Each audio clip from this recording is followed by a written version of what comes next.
Marcus, I want to tell you something, and I need you to just listen for once instead of talking over me the way you did in that kitchen. You're my son. You're the only son I've got. And 30 years ago, before you were born, before your mother and I even had a house that was ours, I hung a flag in a window because a man I served with didn't come home to hang his. That flag moved with us 3 times. It hung through your mother's illness. It hung through every 4th of July barbecue you ever ran through as a kid, screaming, barefoot, not knowing what it meant and not needing to. Because that was the whole point. You got to not need to know. You got to just be a kid under it.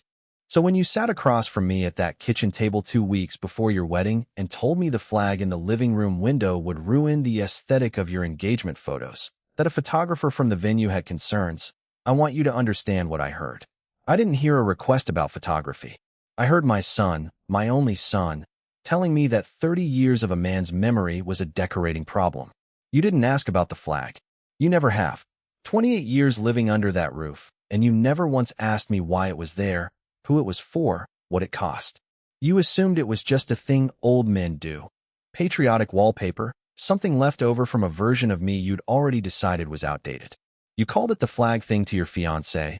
I found out later, the way you'd call a leaky faucet the faucet thing. A problem, not a person, not a name. I said no. Not loud. Not a scene. I just said no.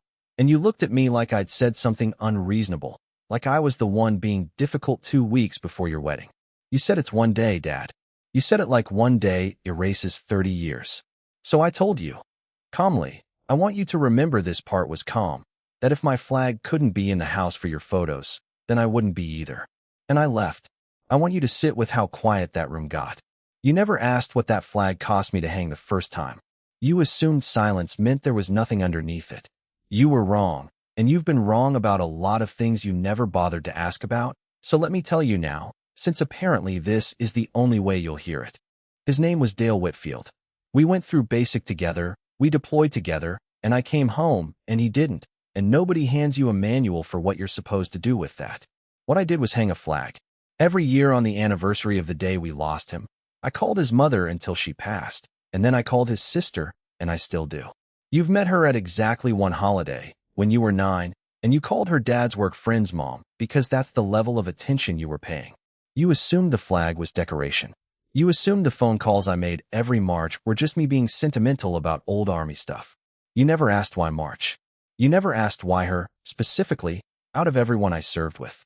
You called it politics once. You were maybe 20, home from college, and you told me the flag sent a message you weren't sure you agreed with, like I'd put it there to make a statement to the neighborhood instead of to a dead man's mother. I let that go. I let a lot go, Marcus, because you were young and because I told myself you'd understand eventually, on your own time, without me having to sit you down and perform my grief for your education. I was wrong about that too. Understanding doesn't just arrive. Sometimes you have to earn it, and you never tried. You assumed I'd bend. That's the part that sits worst with me, if I'm honest. Not that you asked. People ask for strange things before weddings. I understand that stress does something to a person's judgment. What sits worst is that you assumed I'd fold the way I always folded, the way I folded when you needed help with the down payment on your first house, and I didn't ask a single question, the way I folded when your mother and I disagreed about how to discipline you, and I usually lost that argument on purpose because I didn't want you to feel what I felt growing up. You mistook every one of those foldings for weakness instead of what it actually was, which was choice. I chose you, every time, for 28 years. And you assumed that meant I had no floor. Everybody has a floor, Marcus. You just never found mine, because I never needed to show it to you before. You never noticed, either, that I stopped mentioning Dale's name around you sometime in your teenage years, because every time I did you got that look, polite, patient, waiting for me to finish so we could talk about something else. I read that look as boredom. I read it right. So I quieted that part of myself down around you, packed it into a corner of the house you didn't have to walk past if you didn't want to, and I let the flag do the talking instead, because a flag doesn't need you to make eye contact with it. You could ignore it for years. You did. What you didn't see, in those 2 weeks after I left the house, is what I was doing while you were busy telling your fiancé that your father was having some kind of episode over a piece of fabric. I wasn't sulking, Marcus. I want to be precise about this because I know how you tell stories about me to people, And I know the version where I'm the fragile old man who couldn't handle a little compromise. That's not what those 2 weeks were. The first thing I did was call Denise, Dale's sister, the one you've met once, the one whose number you don't have saved because you never asked for it. I told her what happened. I didn't ask her opinion. I just needed to say it out loud to someone who'd understand what that flag actually was. And she listened the way she's listened to me for 20 years. And at the end of the call, she said something I didn't expect. She said, "You know he'd tell you to go to the wedding." And I said, "Maybe." And she said, "But he'd also tell you not to take your flag down for anybody." Both things were true. I sat with both things for a long time. The second thing I did, you don't know about yet. And I'm not sure this is the moment I tell you. But I'll tell you anyway because you're going to hear it eventually, and I'd rather you hear it from me. I reached out to 3 men from Dale's unit. Men I hadn't spoken to in almost a decade. Men who scattered across 4 states after everything happened. I didn't ask them for anything. I told them what your wedding date was, and I told them I might not be there, and I left it at that. I want you to notice I wasn't building anything. I wasn't staging a moment for your benefit. I was just telling people who mattered to me the truth about where I stood, the same courtesy I'd have wanted from any of them. The third thing, and this is the part one did quietly, alone, on the porch, the flag folded on my lap because I'd taken it down myself, not to hide it, but because I didn't trust it in that house anymore with the conversation still raw. The third thing I did was write you a letter I never sent. I wrote 3 drafts. Every draft said some version of the same thing. That I wasn't angry about the photos, not really. That I was angry that you'd looked at 30 years and called it clutter. I never sent any of the drafts. I'm telling you about them now instead, which I suppose is its own kind of sending. I didn't come to the rehearsal dinner. I want you to know I almost did. I got as far as the car, keys in my hand, and then I thought about walking into that room and being asked, politely, by someone in your fiancé's family, to maybe keep the veteran stuff low-key today, and I couldn't make myself open the door. That's not me being stubborn, Marcus. That's me finally believing you meant what you said at that kitchen table. The wedding happened. I know because Denise went. I asked her to, and I told her exactly why. Not to spy on you, not to report back on whether you seemed sad, but because Dale should have someone there who remembers, even if the person hosting the day couldn't make room for the reason he isn't. She stood near the back. She wore a small pin on her jacket, the same one she's worn to every memorial for 30 years, and if you noticed it, you didn't ask her what it meant. That tracks. What you didn't expect, what nobody expected, least of all me, because I hadn't planned it, hadn't staged it, hadn't asked for it. Is that one of the 3 men I'd called stood up during the toasts? He wasn't on your list.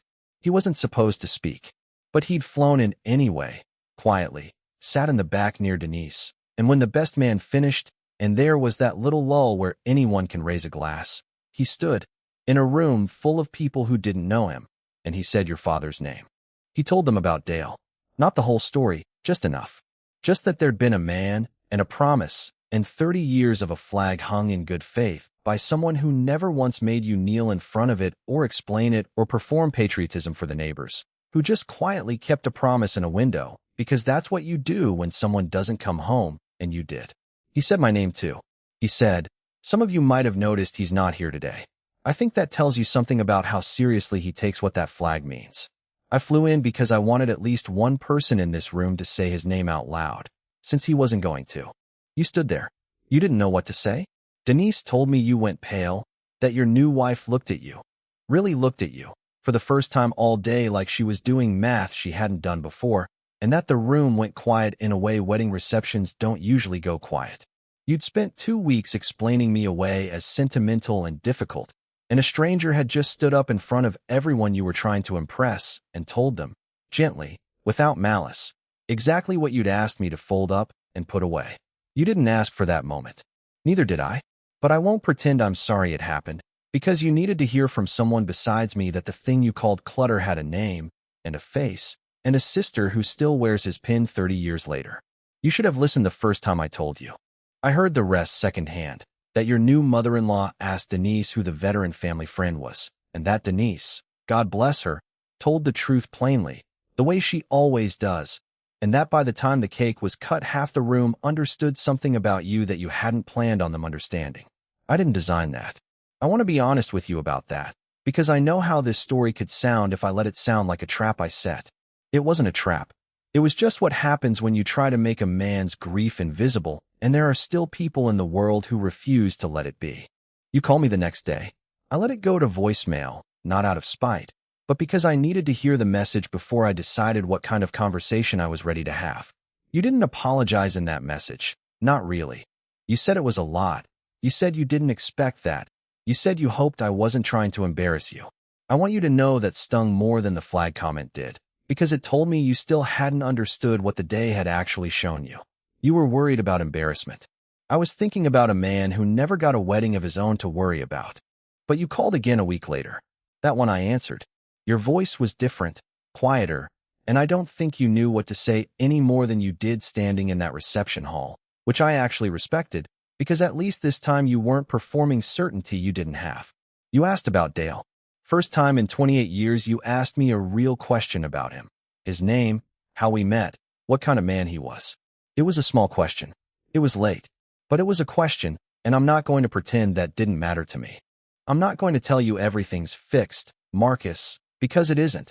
And I'd be lying to both of us if I said one phone call undoes 2 weeks of watching my son decide a dead man's memory was negotiable. What I will tell you is that the flag's back up. Same window. I put it up myself the day after the wedding, and it's not coming down for anybody's photographs, ever again, and I need you to actually hear that instead of just waiting for me to finish talking. There's a version of your life where I'm in it again, where you bring your wife over, where there's a chair for you at Thanksgiving, where eventually, if you're patient and honest about the ways you were wrong, you get to know Denise the way you should have known her years ago. That version exists. But it starts with you understanding that I'm not the one who needs to prove anything here. You asked me once, that day at the kitchen table, if the flag was really worth losing your presence at my life over. I didn't have an answer for you then because I was too angry to give you a fair one. I have an answer now. It was never a choice between you and the flag, Marcus. It was a choice about whether my son was someone who'd ask me to erase a man's memory for a photograph, and for 2 weeks, you were. I'm still deciding whether you can be someone else. That part's up to you now, not me. If any part of this sounded familiar, if you've got someone in your life who thought your history was theirs to edit, I want to hear about it. Tell me what happened. Tell me how it ended. And if you're the one still holding your ground on something that matters, tell me that too. I read every comment, and honestly, some days they help more than I expect them to.